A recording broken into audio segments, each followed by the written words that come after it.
আপনি কি জানেন বাংলাদেশের রাষ্ট্র পরিচালনার সবচেয়ে গুরুত্বপূর্ণ তিনটি পদ ক্যাবিনেট সচিব, মুখ্য সচিব এবং সেনাপ্রধান।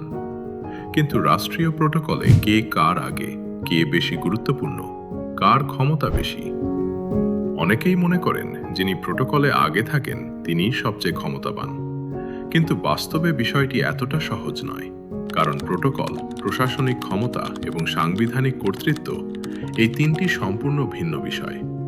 আজকের ভিডিওতে আমরা জানব বাংলাদেশের রাষ্ট্রীয় প্রোটোকল কিভাবে নির্ধারণ করা হয়, ক্যাবিনেট সচিব, মুখ্য সচিব এবং সেনাপ্রধানের প্রকৃত দায়িত্ব কী, তাদের ক্ষমতার সীমা কোথায়, তারা কাকে রিপোর্ট করেন এবং রাষ্ট্র পরিচালনায় তাদের প্রকৃত ভূমিকা কতটা গুরুত্বপূর্ণ।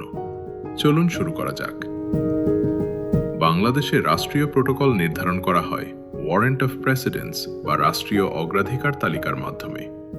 এটি মূলত একটি সরকারি তালিকা যেখানে রাষ্ট্রের গুরুত্বপূর্ণ পদগুলোর আনুষ্ঠানিক মর্যাদা নির্ধারণ করা থাকে। এই তালিকা অনুযায়ী জাতীয় দিবস, বিদেশি রাষ্ট্রপ্রধানের সফর, সামরিক কুচকাওয়াজ, রাষ্ট্রীয় ভোজসভা, শপথ অনুষ্ঠান কিংবা অন্যান্য সরকারি অনুষ্ঠানে কে কোথায় বসবেন, কে আগে প্রবেশ করবেন, কে আগে বক্তব্য দেবেন এবং কাকে কী ধরনের রাষ্ট্রীয় সম্মান দেখানো হবে সবকিছু নির্ধারণ করা হয়। তবে একটি বিষয় শুরুতেই পরিষ্কার করে নেওয়া দরকার, প্রোটোকল কখনোই প্রশাসনিক ক্ষমতার তালিকা নয়। এটি শুধুই রাষ্ট্রীয় আনুষ্ঠানিকতার একটি নিয়ম। এবার আসি ক্যাবিনেট সচিবের কথায়।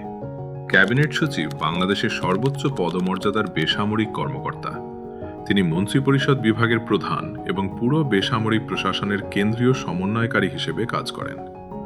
সরকারের প্রতিটি মন্ত্রণালয়, বিভাগ ও সংস্থার গুরুত্বপূর্ণ সিদ্ধান্ত বাস্তবায়নের অগ্রগতি পর্যবেক্ষণ করেন তিনি।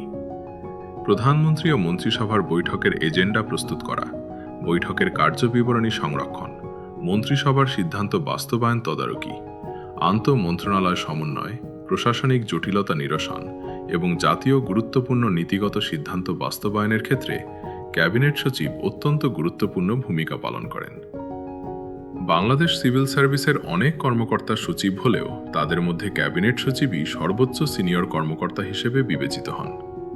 প্রশাসনের ভাষায় তাকে অনেক সময় head of the civil service বলেও উল্লেখ করা হয়।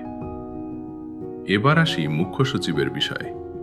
মুখ্য সচিব প্রধানমন্ত্রীর কার্যালয়ের প্রশাসনিক প্রধান।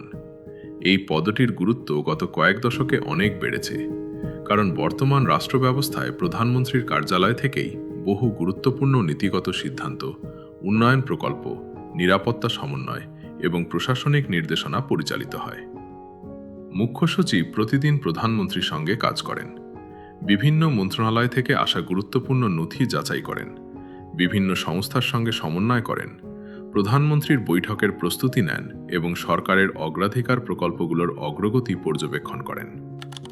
প্রধানমন্ত্রীর বিদেশ সফর, উচ্চ পর্যায়ের বৈঠক, আন্তর্জাতিক সম্মেলন কিংবা গুরুত্বপূর্ণ প্রশাসনিক সিদ্ধান্ত বাস্তবায়নের ক্ষেত্রেও মুখ্য সচিবের ভূমিকা অত্যন্ত গুরুত্বপূর্ণ।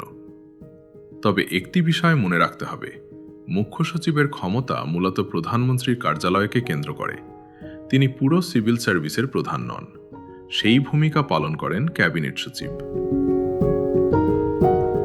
এবার আসি সেনাপ্রধানের প্রসঙ্গে। বাংলাদেশ সেনাবাহিনীর পেশাগত প্রধান হলেন সেনাপ্রধান। সংবিধান অনুযায়ী রাষ্ট্রপতি সশস্ত্র বাহিনীর সর্বাধিনায়ক হলেও সেনাবাহিনীর দৈনন্দিন কমান্ড, প্রশিক্ষণ, অপারেশনাল প্রস্তুতি, বাহিনীর আধুনিকায়ন, সীমান্ত নিরাপত্তায় সহায়তা, জাতিসংঘ শান্তিরক্ষা মিশনে অংশগ্রহণ এবং সামরিক কৌশলগত পরিকল্পনার নেতৃত্ব দেন সেনাপ্রধান। সেনাপ্রধানের অধীনে থাকে বাংলাদেশ সেনাবাহিনীর সব কমান্ড, ডিভিশন, এরিয়া, প্রশিক্ষণ প্রতিষ্ঠান এবং সামরিক সদর দপ্তর। যুদ্ধকালীন প্রস্তুতি, জাতীয় দুর্যোগে সেনাবাহিনীর মোতায়েন, গুরুত্বপূর্ণ স্থাপনার নিরাপত্তা এবং প্রয়োজনে বেসামরিক প্রশাসনকে সহায়তা করাও সেনাপ্রধানের দায়িত্বের অংশ। অনেকেই মনে করেন সেনাপ্রধান সরাসরি সরকারের সব সিদ্ধান্ত নিতে পারেন। বাস্তবে বিষয়টি তা নয়। বাংলাদেশের সংবিধান অনুযায়ী সশস্ত্র বাহিনী বেসামরিক সরকারের অধীন পরিচালিত হয়, অর্থাৎ সেনাপ্রধান সরকারের নীতিগত নির্দেশনার আলোকে বাহিনীর নেতৃত্ব দেন। এখন প্রশ্ন হলো, প্রোটোকলে কে কোথায়? সরকারি ওয়ারেন্ট অফ প্রেসিডেন্স অনুযায়ী রাষ্ট্রপতি, সরকার প্রধান, প্রধান বিচারপতি, স্পিকার, মন্ত্রিসভার সদস্য, সাংবিধানিক প্রতিষ্ঠানের প্রধান, বিচারপতি এবং অন্যান্য গুরুত্বপূর্ণ পদধারীদের পর উচ্চপদস্থ বেসামরিক ও সামরিক কর্মকর্তাদের অবস্থান নির্ধারিত হয়। ক্যাবিনেট সচিব দেশের সর্বোচ্চ বেসামরিক কর্মকর্তা হিসেবে অত্যন্ত উচ্চ মর্যাদা ভোগ করেন। সেনাপ্রধান দেশের সর্বোচ্চ সামরিক কর্মকর্তা হিসেবে একইভাবে অত্যন্ত উচ্চ রাষ্ট্রীয় মর্যাদা লাভ করেন। মুখ্য সচিবও উচ্চ প্রোটোকলভুক্ত কর্মকর্তা হলেও তার অবস্থান সরকারি প্রজ্ঞাপন অনুযায়ী নির্ধারিত হয় এবং সময়ে সময়ে এই তালিকায় পরিবর্তন আনা হতে পারে। তবে এখানেই একটি বড় ভুল ধারণা তৈরি হয়। অনেকে মনে করেন যিনি প্রোটোকলে আগে থাকবেন তিনিই বেশি ক্ষমতাবান। বাস্তবে বিষয়টি এমন নয়। উদাহরণ হিসেবে ধরুন, ক্যাবিনেট সচিব কোনো সামরিক ইউনিটকে নির্দেশ দিতে পারেন না, আবার সেনাপ্রধান কোনো মন্ত্রণালয়ের সচিবকে প্রশাসনিক নির্দেশ দিতে পারেন না। একইভাবে মুখ্য সচিবও মন্ত্রিপরিষদ বিভাগের ওপর প্রশাসনিক কর্তৃত্ব প্রয়োগ করেন না। অর্থাৎ প্রত্যেকের নিজস্ব সাংগঠনিক কাঠামো, আইনগত সীমা এবং দায়িত্ব আলাদা। আরেকটি গুরুত্বপূর্ণ বিষয় হল বাংলাদেশের রাষ্ট্র ব্যবস্থা সংসদীয়, ফলে সর্বোচ্চ নির্বাহী কর্তৃত্ব থাকে নির্বাচিত সরকারের হাতে।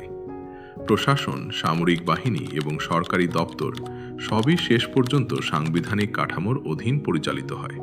তাই ক্যাবিনেট সচিব, মুখ্য সচিব কিংবা সেনাপ্রধান কেউই একে অপরের বিকল্প নন, বরং রাষ্ট্র পরিচালনার তিনটি ভিন্ন স্তম্ভে তারা নিজ নিজ দায়িত্ব পালন করেন। ক্যাবিনেট সচিব নিশ্চিত করেন পুরো প্রশাসন সমন্বিতভাবে কাজ করছে। মুখ্য সচিব নিশ্চিত করেন প্রধানমন্ত্রীর কার্যালয়ের সিদ্ধান্ত দ্রুত বাস্তবায়িত হচ্ছে, আর সেনাপ্রধান নিশ্চিত করেন দেশের স্থল প্রতিরক্ষা বাহিনী সর্বদা প্রস্তুত, দক্ষ এবং পেশাদার রয়েছে। এই তিনটি পদের সমন্বয়ই একটি কার্যকর রাষ্ট্র পরিচালনার জন্য অত্যন্ত গুরুত্বপূর্ণ। তাই প্রোটোকল দেখে কারো প্রকৃত ক্ষমতা বিচার করা ঠিক নয়, কারণ রাষ্ট্র পরিচালনায় ক্ষমতা নির্ধারণ হয় সংবিধান, আইন, দায়িত্ব এবং প্রতিষ্ঠানের কাঠামোর মাধ্যমে। প্রোটোকল কেবল রাষ্ট্রীয় আনুষ্ঠানিক মর্যাদা নির্ধারণ করে।